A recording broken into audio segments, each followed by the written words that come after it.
In the weeks leading up to this test, my house has been filled with lots of anxiety, loss of sleep. Week, thousands of third graders across Tennessee face a test with consequences like we haven't seen before.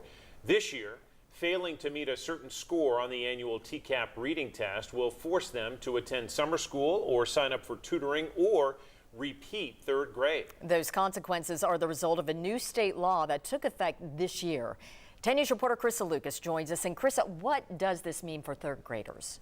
Yes, Robin, John, we've heard a lot of complaints about this law since it passed. So far, lawmakers haven't made any changes, so this year's third graders will have to follow it.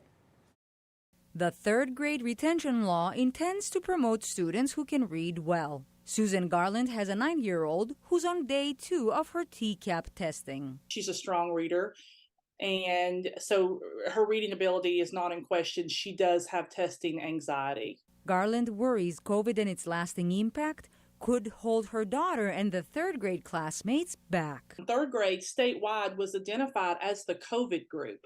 COVID group. What they missed their last part of kindergarten year. That mom says first grade was also different for these children. They would switch to remote learning if their teacher was out or if the school shut down because of a COVID outbreak. Under current law, the retention decision rests on one piece of data, the child's test score. John McCook, who has 52 years in education, says this is problematic. It's like you ran a red light one day, so therefore your insurance has got to go up because you're a bad driver all the time.